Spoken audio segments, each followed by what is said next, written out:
bahwa air liur anjing adalah najis.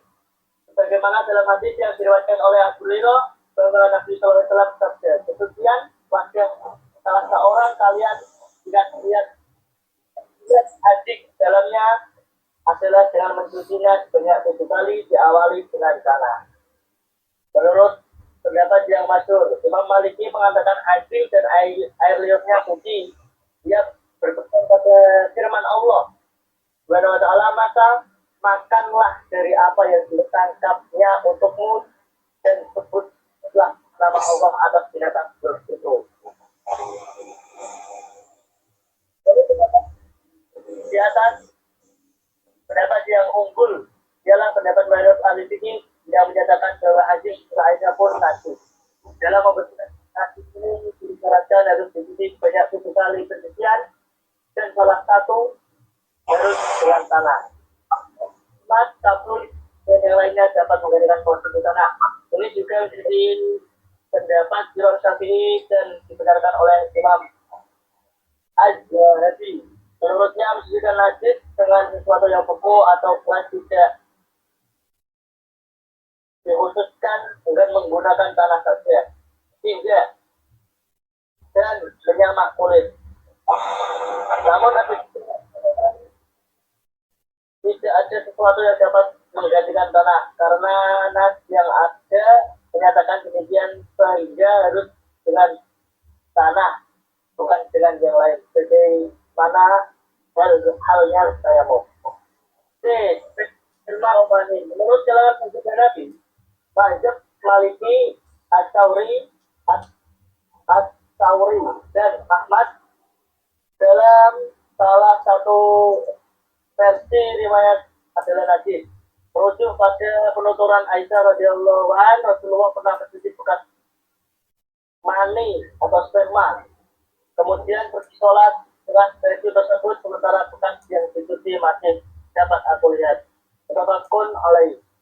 Sementara Imam Syafi'i, Daud Al-Jahiri dan yang lainnya berpendapat bahwa sperma adalah suci dan bukan termasuk yang najis.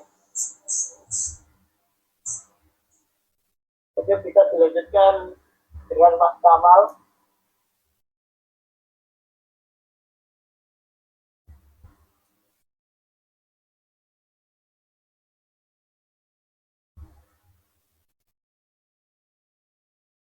Ya, silakan Mas Kamal.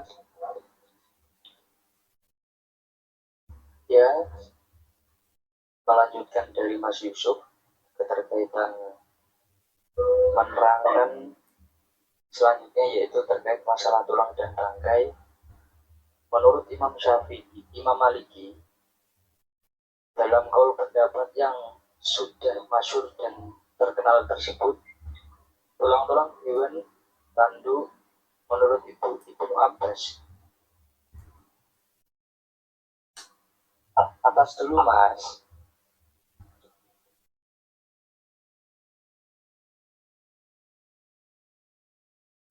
Dan gigi hewan yang telah menjadi bangkai hukumnya najis.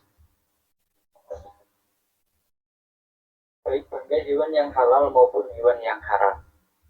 Karena kalau menurut saya itu tulang tersebut itu juga pasti ada darahnya. Sedangkan menurut kalangan ulama mazhab Hanafi, As-Sawri, hal tersebut suci. Merujuk pada penuturan Ibnu Abbas radhiyallahu anhu. Jadi di sini ada dua pembeda terkait masalah hukum terkait tulang dan bangkai. Sesungguhnya yang diharamkan dan bangkai adalah apa yang dapat dimakan darinya, yaitu dagingnya. Sedangkan kulit, gigi, tulang, bulu, dan belnya tetap halal. Diriwayatkan juga dari Ibnu Abbas, Nabi Muhammad bersabda mengenai domba, mengapa kalian tidak ambil kulitnya lalu kalian sama dan memanfaatkannya? Para sahabat pun menjawab, iya, kan najis. Sesungguhnya yang diharapkan hanya memakannya, bukan melakukan atau memanfaatkan suatu kulitnya, memanfaatkan suatu kulit.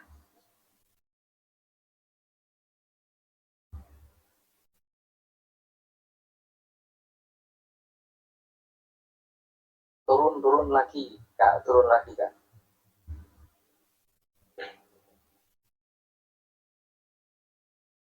Mengenai air susu bangkai, itu hukumnya suci menurut pendapat yang unggul. Menurut pendapat yang aujah itu suci. Beberapa pendapat ulama karena para sahabat ketika berhasil menaklukkan suatu negara Irak, mereka memakan keju orang-orang Majusi yang bekerja sebagai pemerah susu. Padahal sembelihannya mereka dianggap seperti bangkai. Itu kalau menurut suatu para sahabat. Pak Yusuf, kok hilang ini? Subhi, Berapa? najis yang berlaku khusus untuk para wanita. Yang daerah Pak.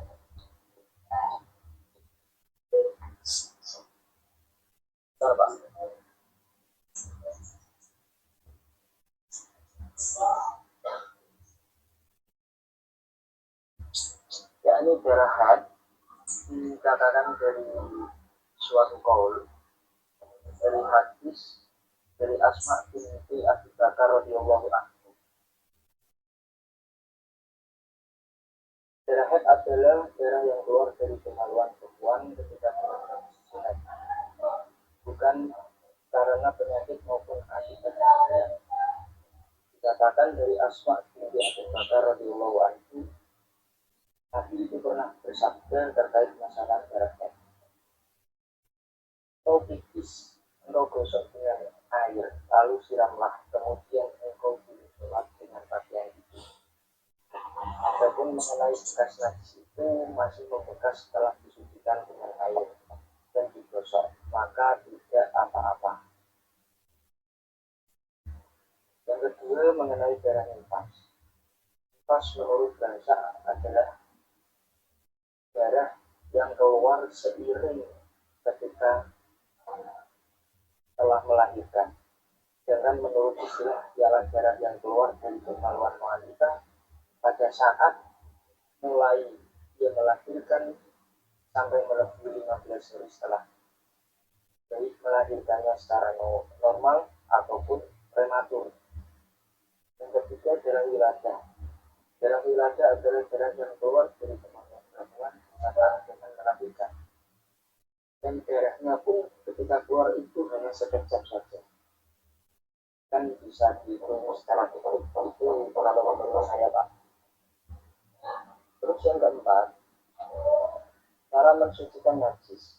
Ini ada beberapa najis yang kita ketahui ada tiga. Yang pertama untuk najis muhafadzah, sesuatu atau benda yang terkena seperti ini cukup hanya dibersihkan air saja, meskipun air tersebut tidak mengalir. Tapi kalau untuk najis muhafadzah itu seperti contoh jilatannya anjing kepada suatu atau tempat lah, itu dikatakan diriwayatkan oleh Imam Muslim, Zuhur ina'in ahadukum bidawi jadihi al-hal ayat silahu sad'amar roten awalahin nabisu. Mensucikan bejana ataupun benda sesuatu seperti katakanlah piring. Karena ada anjing yang menjilati suatu piring, maka cara mensucikannya adalah mencucinya 7 kali, dan salah satunya harus menggunakan suatu tanah ataupun debu.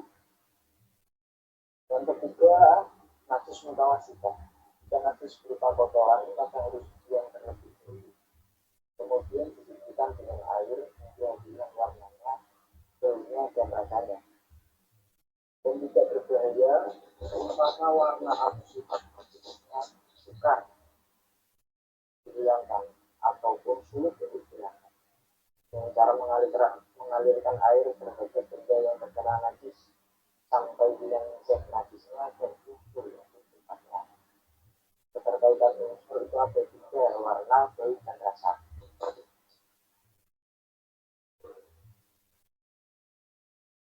Terus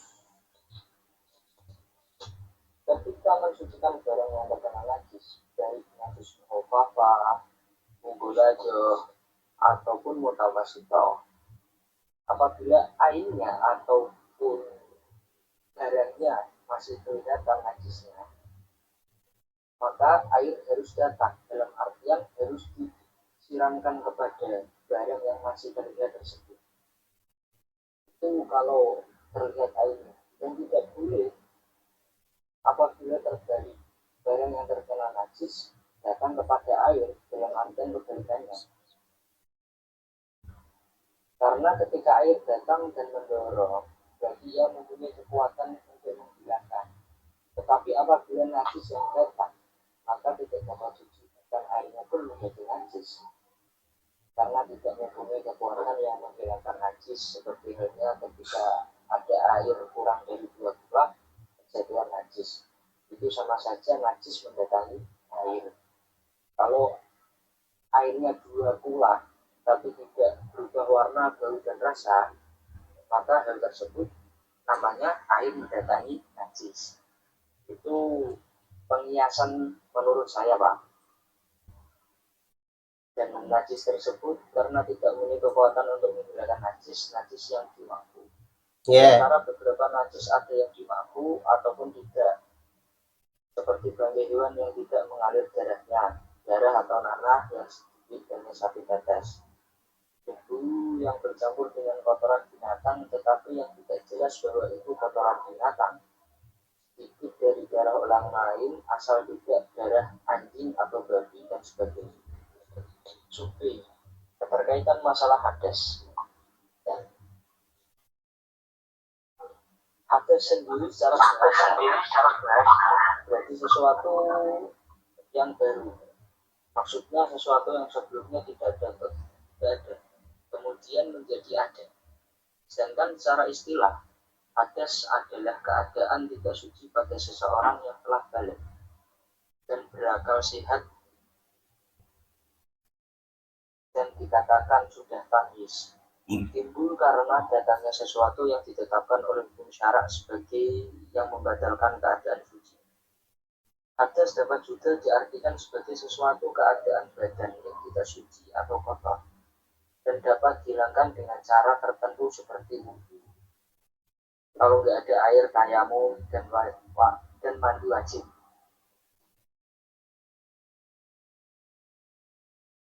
Macam-macam hadas.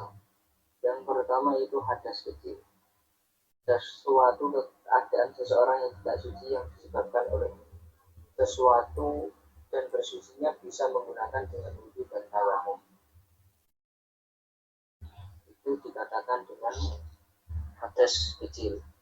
Jika hadas besar, seseorang dalam keadaan posisi tidak suci disebabkan oleh sesuatu yang nantinya ketika dia ingin suci harus dengan mandi wajib.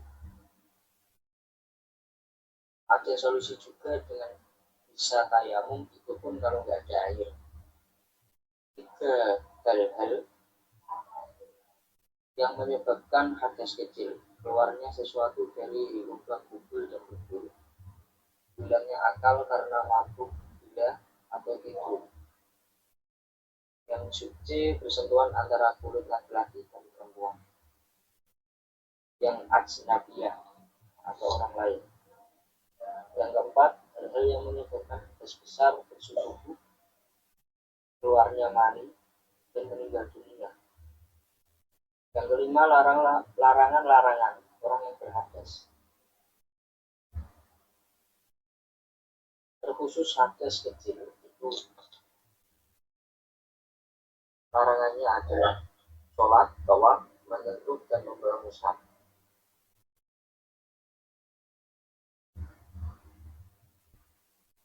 Tapi beberapa ulama ada juga yang mengatakan yang menggunakan menyentuh dan membawa mushaf untuk orang yang berhadas kecil. Kalau untuk yang berhadas besar, sholat, tawaf, membaca Quran itu juga sama. Tapi perbedaannya di sini, Pak.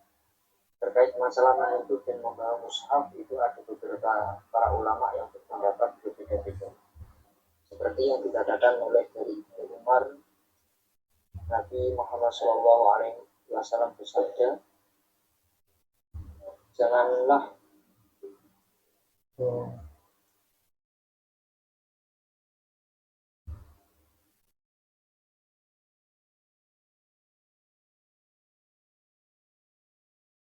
dari Aisyah radhiyallahu anha berkata, dekatkan rumah-rumah ini ke lain masjid, sebab sesungguhnya aku tidak menghalalkan masjid untuk nanti orang yang haid dan junub.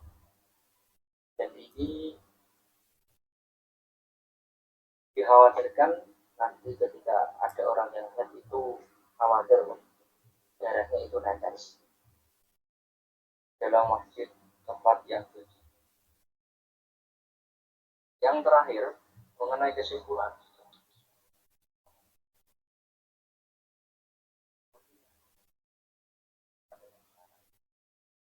najis juga diartikan sebagai suatu benda yang kotor dan menjadi penghalang kesahannya sholat.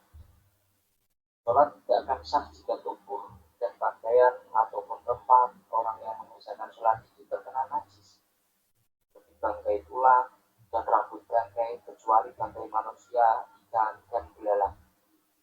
Bukan pengertian hadis bahasa Arab dari sesuatu yang maksud sesuatu sebelumnya tidak ada kemudian menjadi ada. Atau secara istilah, hadis adalah keadaan tidak suci ada seseorang yang telah terjadi dan berakal sehat timbul karena adanya sesuatu yang ditetapkan oleh syara sebagai yang membatalkan dalam keadaan suci. Dia juga dapat diartikan sebagai suatu keadaan badan yang tidak suci atau kotor dan dapat dihilangkan dengan cara tertentu seperti wudhu, tayamum, dan mandi haji. Adapun mengenai perbedaan antara keduanya, yaitu jika najis memiliki suatu benda dan hadas adalah status hukum seseorang karena melakukan suatu perbuatan dan mengalami suatu kejadian yang tidak diinginkan sama sekali. Dari cara mensucikannya, jika najis mensucikan, ya tidak harus dengan niat, sedangkan bersuci dari hadas harus disertai dengan niat. Cara penggambarannya najis bagi kotoran dohir atau tampak, sedangkan hadas berupa kotoran hati yang tidak tampak. Jadi perbedaannya secara batinnya yang disebutkan. Terima kasih. Dan Assalamualaikum warahmatullahi wabarakatuh. Waalaikumsalam warahmatullahi wabarakatuh. Ya, bagus sekali makalahnya, panjang lebar. Teman-teman tadi sudah menyampaikan tentang at-thaharah, najis dan hadas. Secara keseluruhan tadi kita sudah mendengarkan bahwa salah satunya Rasul Shallallahu Alaihi Wasallam mengatakan at-tahuru syatrul iman, bukan an-nadhafatu minal iman. Ini teman-teman semuanya harus ketahui ini. An-nadhafatu minal iman itu adalah kebersihan sebagian dari iman. Itu bukanlah Rasul yang mengatakan, nanti bisa ditakhrij kalau memang saya salah. Ya, yang benar sebenarnya adalah at-tahuru syatrul iman. Banyak orang sekarang yang mengatakan an-nadhafatu minal iman. Bahkan menurut mereka bahwa ini adalah hadis, padahal ini bukanlah hadis, ya. Hadis yang sangat-sangat dhaif sekali dan tidak kita dapatkan riwayahnya yang sahih dari beberapa kitab yang muktabarah seperti hanya kutubut tis'ah, ini tidak didapatkan. Kemudian esensi dari sebuah thaharah ini adalah bukan hanya menekankan kita untuk berbuat bersih saja, tapi memang berbuat menjaga diri dari kesucian. Suci ini ibarat kalau memang tidak terkena najis. Najis baik itu najis yang ada di dalam tubuh kita ataupun dari luar, ataupun ada yang ada di dalam tubuh kita, ada di dalam hati kita. Sehingga teman-teman semuanya, kita mensucikan itu adalah hal yang paling esensi. Banyak negara-negara yang di luar sana, seperti kita lihat, mereka adalah negara-negara bersih, tapi ternyata kesucian tidak ada di dalam diri mereka. Nah, inilah yang salah dari mereka. Contoh misalkan kita melihat negara Jepang, ini negara yang bersih sekali, tapi ketika waktu berpipis ya tidak cebok, terus angger katoke diunggah ke ngono tok, habis itu selesai. Karena mereka tidak tahu bagaimana sesuci yang baik dan benar, ya. Mereka hanya mengetahui bahwa tempatnya ini adalah bersih, tempat saya bersih, clean, ya, tidak ada kotoran misalkan, tapi di situ ada najis. Najis inilah yang kemudian membatalkan kita ketika waktu kita sedang melaksanakan ibadah, baik itu sholat ataupun tawaf ataupun yang lainnya. Saya kira itu esensi yang bisa saya tambahkan. Mungkin teman-teman bisa bertanya kepada pemakalah, dua pemakalah kita, Mas Kamal ya, sama Mas siapa tadi, Mas Fakhri. Oke, silahkan. Mas Anam, silahkan. Saya ingin bertanya mengenai najis. Jika ada najis di atas kasur itu bagaimana cara mensucikannya, Pak? Baik. Ya, langsung bisa dijawab oleh Mas Kamal ataupun Mas siapa tadi? Mas Fakih. Mas Fakih. Nggih. Eko Yais datang, Pak. Nggih, Masya Allah. Saya mau bertanya, Pak. Saya mau bertanya. Loh, kok Mas Fakih bertanya? Nambah. Ini bukannya kalian yang menjawab ini. Kok malah saya menjawab ya? Mas Pakai itu jawab, Pak. Oh, menjawab, ini menjawab ya. Ya, nanti kalau memang Mas Fakih nggak bisa, nanti baru saya bantu. Nah, seperti itu, nggih. Ya, silakan. Mas Fakih mau menjawab, silakan. Saya mau bertanya, Pak, bukan menjawab. Oh, mau bertanya. Kamu bertanya pada siapa, Mas Kamal atau Mas siapa ini? Ini aja, Pak.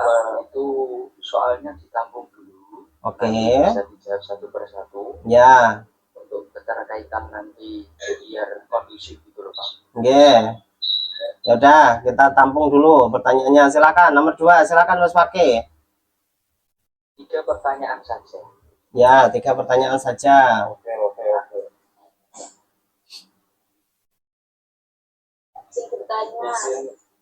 Saya mau bertanya Oh, kok kepada banyak sekali. Mas Kamal. Ya. Semisal ada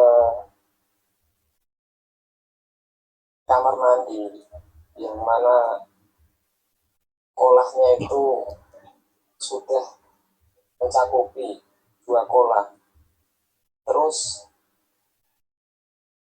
kolahnya itu terjatuh sama kotoran, semisal kotoran hewan kayak kotoran kelelawar misalnya. Nah, itu kotoran kelelawar jatuh di kolah tersebut sampai merubah warna, rasa, dan baunya. Dan terus yang punya rumah itu nggak tahu kalau kolahnya itu terjatuhan oleh kotoran kelelawar itu. Dan dibuat mandi wajib. Apakah si punya rumah itu mandi wajibnya diulangi apa tetap sah-sah saja? Sekian, terima kasih. Ya, baik. Ini dari Mas Fakih pertanyaannya.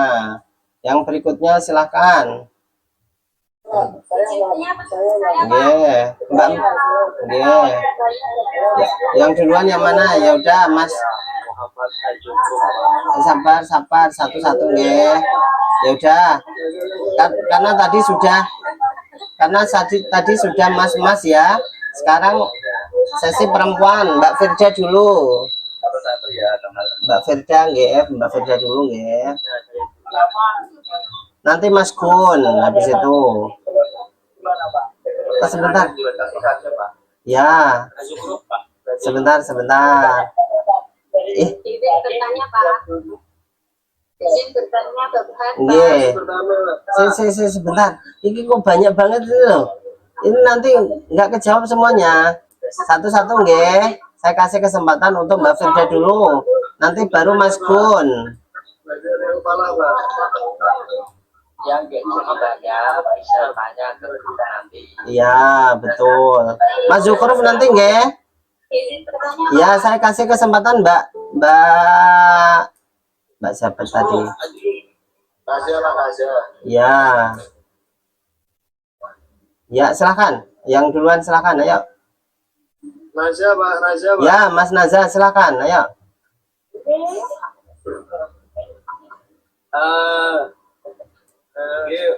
Mau bertanya masalah najis, Pak. Ya, Soalnya pertanyaan saya ada 3, Pak. ya,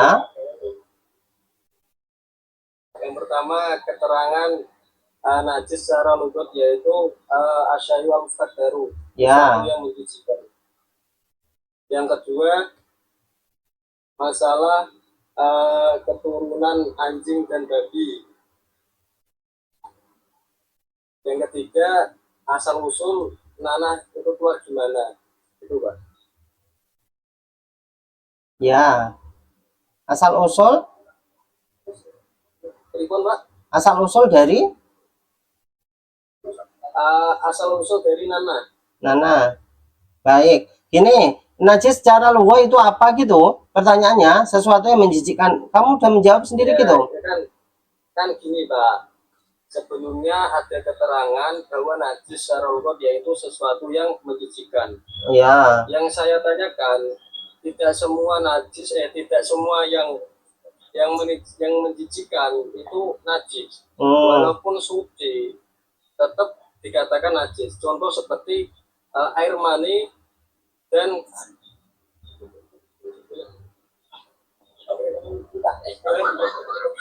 kumpul, Mbak. Kang Najal, ya, aja. Sebentar. Bisa ya. Sebentar, Pak. ya. Untuk meluruskan. Pripun? Ketika air mani itu dikatakan apa? Kategori najis walaupun menjijikan. Dan menurut yang saya tangkap dari Kang Najal kan seperti itu. Iya. Berarti kita semua yang khususnya manusia itu Belum Mas, belum gitu. Benar. Saya belum selesai menjelaskan. Ini saya ada referensi dari kitab Tausya bahwasanya al-lughatu an-najasatu al-lughatu asyayu al-mutaggaru walau tohiran.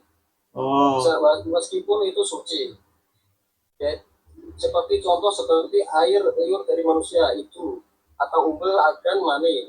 Itu semua najis secara lughat. Tapi hukumnya tetap suci. Paham, Mas? ada Nah, ini yang saya tanyakan. Ketika saya sholat, sarung saya atau pakaian saya itu ada al-busok, ada apa itu atau umbel atau mani, apakah saya wajib membersihkan pakaian? Sedangkan itu najis, yang dimana najis tersebut itu masih dikategorikan suci walau tohiran. Ya, baik, sudah bisa ditangkap. Ya, baik. Sebentar. Kemudian yang keturunan anjing dan babi itu maksudnya gimana? Ya, jadi gini Pak. Contoh ada anjing babi itu bersetubuh dengan ayam. Apakah Ya, dari proses bersetubuh dengan ayam anaknya itu najis atau gimana? ya, oke. Ini Pak, ada antara hukum halal dan haram itu menjadi satu. Apakah bisa mengeluarkan dengan hukum yang haram? Ya, baik. Terus asal usul Nana maksudnya gimana itu pertanyaannya? Ya. Kalau begini Pak, saya janggal masalah Nana karena setahu saya ya Pak, nanah keluar itu dari segumpal darah. Sebelum menjadi nanah itu pasti ada darahnya walaupun sedikit. Itu Pak. Nanah, maksudnya nanah itu najis atau enggak gitu? Iya benar. Ya, oke. Satu persatu. Ya. Boleh tambah lagi Pak? Oh, kok banyak sekali. Oke, ya. ACC, ACC. Ayo satu lagi, silakan. Izin bertanya Pak. Ya udah, Mbak sekarang, nggih. Mbak Firda, silakan. Pak bertanya. Ya.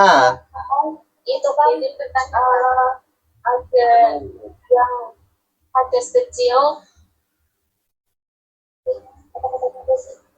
salah satu dia keluar dari buku dan buku. Apakah haid termasuk? Apakah haid nifas wilat termasuk?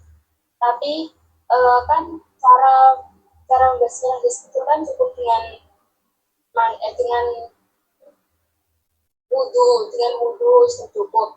Tapi kalau hadis besar kan dengan mandi wajib. Kan kalau haid kan dengan mandi wajib ya Pak. Tuh.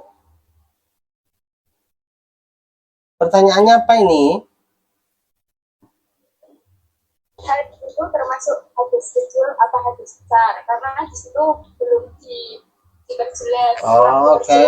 Kan termasuk yang salah satu keluar dari kubur sedubur gitu.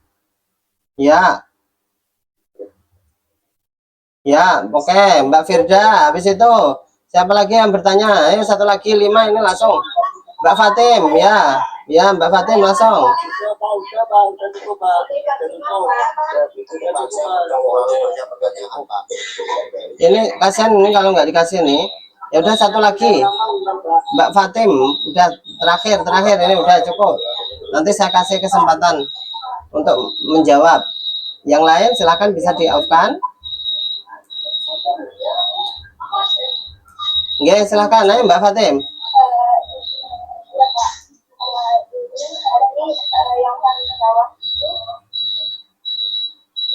Yang paling bawah ada hadas besar yang Sayyidah Aisyah tidak menghalalkan wanita yang haid dan junub itu masuk ke dalam masjid. Di situ dicantumkan tidak ada matan hadisnya, kemudian cuma artinya saja. Itu hadisnya dari mana?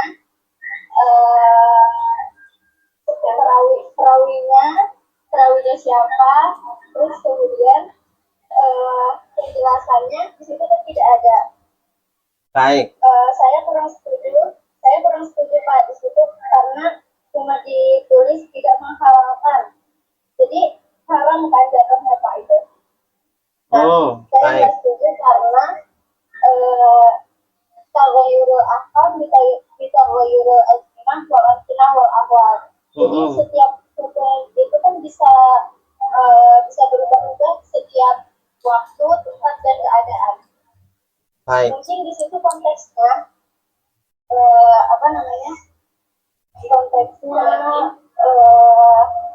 di zaman dahulu itu tidak ada bahan pembalut, jadi bisa menimbulkan darah itu menetes jadinya mengotori hati. Kalau sekarang kan sudah canggih, sudah banyak pembalut yang bermacam-macam, jadi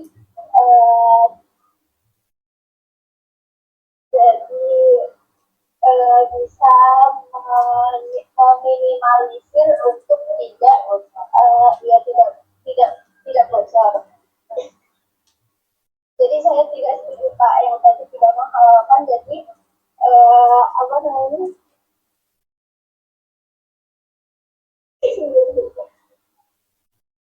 Ya. Jadi taghayyur asnya seperti tadi Pak, hukum itu bisa berubah-ubah tergantung keadaan, waktu dan tempat. Baik, bisa ditangkap. pertanyaannya. Oke, baik. Satu persatu ya. Satu persatu saya akan bacakan pertanyaannya kepada Mas Kamal serta pemakalah ini. Nanti kalau nggak bisa baru saya akan mencoba untuk menjawabnya. Pertama, bagaimana menghilangkan najis di atas kasur? Ayo silakan Mas Kamal. Ya, yang pertama itu Pak, pertanyaan saya, Nggih. najisnya najis apa terdahulu? Oke. Najis apa terdahulu Mas? Ini pertanyaannya. Yang jatuh ke kasur itu najis apa? Tadi yang nanya siapa nggih?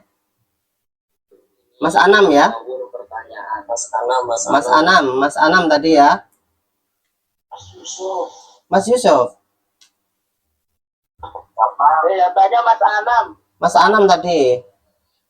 Mas Anam silakan. Ya. Cara mensucikan itu najis apa dulu? Najis cair. Oh, najis cair. Pipis misalkan, pipisnya anak.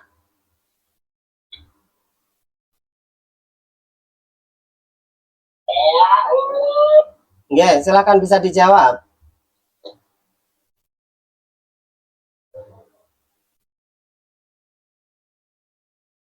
Pipisnya anak Pak. Ya, najis cair katanya.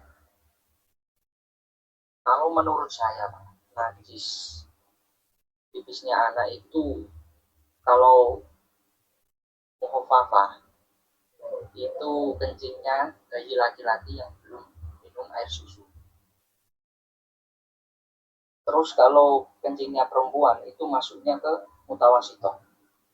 Jadi kalau menurut saya itu ada dua perbedaan. Dan cara mensucikannya pun juga berbeda-beda. Kalau tadi saya sudah jelaskan yang mukhafafah kan hanya dibersihkan saja. Terus yang mutawasitoh itu kan diguyur sama air. Mungkin kalau solusi dari saya itu dicuci terus dikeringkan. Kalau memang air kencingnya itu meresap sampai ke kasur, kalau sudah kering kena terik matahari dalam artian sudah kering, itu kalau menurut saya tidak apa-apa. Gitu. Itu kalau menurut saya, barangkali dari Bapak ada tambahan. Ya, baik. Ini teman-teman semuanya, karena teman-teman nanti akan menjadi bapak atau seorang ibu, harus hati-hati dengan pipisnya anak kita. Apalagi sekarang sudah ada yang namanya pampers, mudah sekali dipampesi. Tapi pampers itu ada waktunya teman-teman. Enggak kemudian tiba-tiba 2 kali 3 kali pipis anak kita bisa menampung segitu banyaknya pipis anak kita, nggak bisa.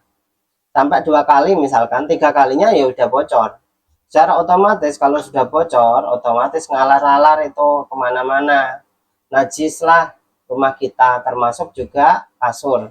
Kalau memang najisnya itu ada di lantai misalkan, maka teman-teman jangan langsung ngambil pel. Silahkan bisa dilap dulu dengan kain kering. Setelah dilap baru kemudian dikocor sama air atasnya ya, supaya memadati sekitar yang kena najis tersebut. Baru setelah itu dipel. Ini kawan-kawan semuanya untuk menghilangkan najis mutawasitoh. Ini kalau mukhafafah cukup dicipratkan, tapi memang bayi laki-laki itu ya sesuai dengan ajaran Rasul ya. Ketika waktu itu Rasul pernah dipipisi oleh seorang anak kecil dari kalangan sahabat. Lalu Rasul berangkat ke masjid ya, cuma mengambil air kemudian menciprat-cipratkan bajunya yang terkena najis tersebut, sehingga ini namanya najis yang mukhafafah, yang ringan. Selagi anak kecil itu belum makan makanan dari luar kecuali minum air susu ibunya, itu saja. Kalau sudah makan makanan, contoh misalkan makan nasi atau makan pisang misalkan, sudah kasih makan orang tuanya, berarti sudah menjadi mutawassithah, sudah tidak mukhaffafah lagi. Ini untuk kasur tadi sesuai dengan yang disampaikan oleh kawan kita Mas Kamal, kalau bisa memang dikocor air, kalau memang bisa. Kalau memang tidak bisa, ya cukup dibasuh atasnya saja, ya, dimiringkan kasur tersebut, kita ambil, kita miringkan, kita guyur dari atas, ya, sekiranya air yang nempel tadi langsung terbawa ke bawah sehingga tidak meresap ke bawah-bawah banget kasurnya. Kalau kasur nanti meresap ke bawah, nanti kan ya kurang baik juga kondisi dari kasur tersebut, tidak empuk lagi, tidak baik lagi. Apalagi kalau memang itu dari dakon ya, atau dari kapuk misalkan, maka itu sudah tidak baik lagi untuk digunakan. Nah, seperti itu kawan-kawan. Sudah ya untuk pertanyaan yang pertama ya. Untuk Mas Fakih tadi, kamar mandi ada 2 kula. 2 kula itu teman-teman semuanya ukurannya adalah 260 liter. Kira-kiranya ya.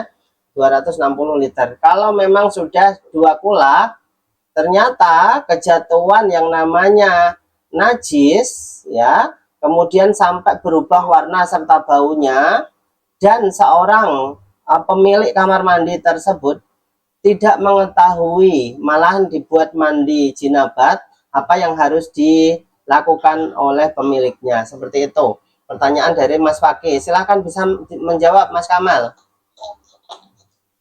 Ya, air 2 kolam itu kan ketika terjadi najis, selain air tersebut tidak berubah warna, rasa, dan bau, bukan nggak apa-apa.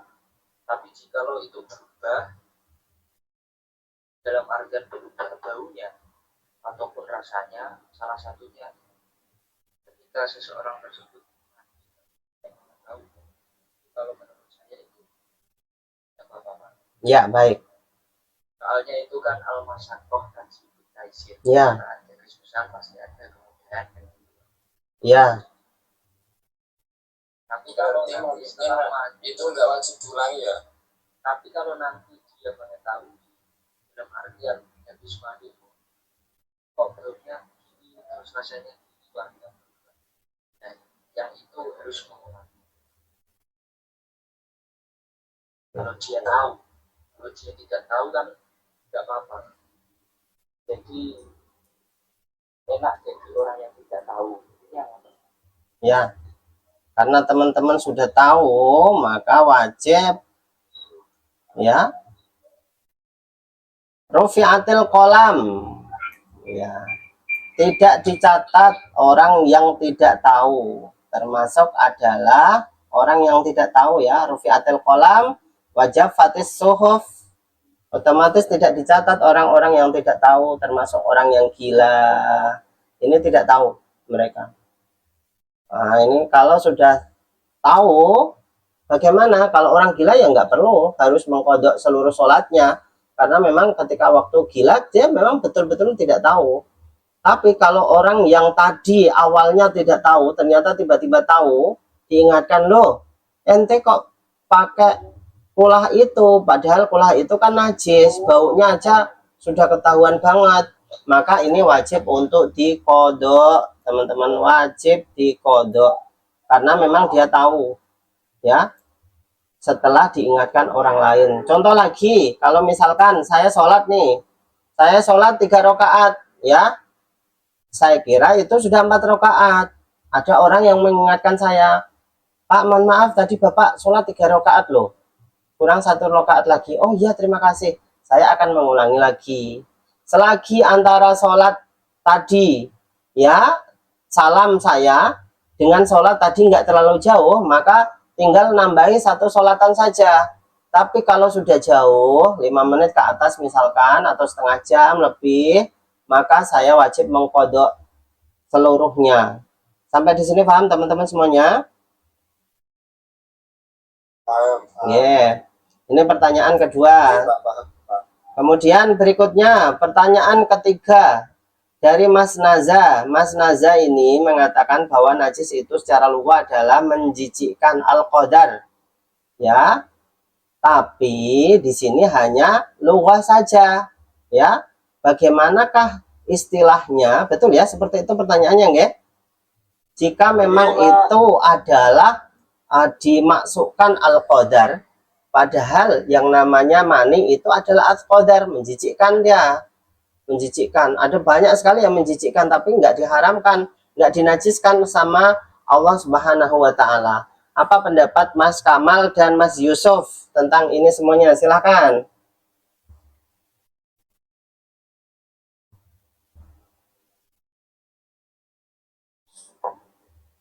Sebelumnya tolong Pak, kalau Mas Kamal dan Mas Yusuf menjawab harus ada menurut ulama, bukan menurut saya. Yeah. Jos.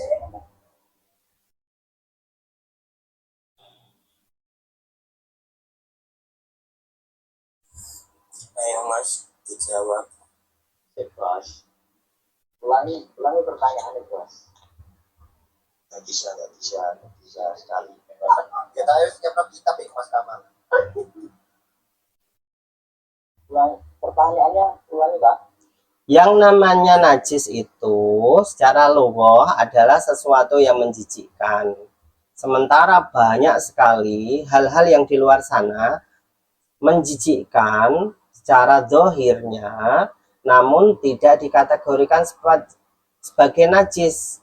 Contoh adalah umbel misalkan, ya, air liur seorang misalkan, ya, atau sampai ke mani misalkan, itu semuanya adalah hal-hal yang menjijikkan namun tidak dinajiskan dalam syar'i. Menurut Anda seperti apa? Silakan. Ya, ini menurut ulama, Pak. Yeah, menurut ulama. Najis kan menurut bahasa yang saya dari kitab Asia channel. Yang kotor, sedangkan menurut syarak atau istilah semua kotoran yang menghalangi sahnya sholat dikerjakan selagi tidak terdapat hal yang meringankan.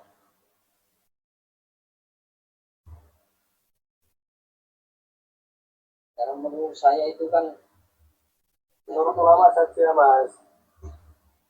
ini yang saya pahami, Mas. Najis menurut bahasa kan juga yang kotor, itu bahasa loh.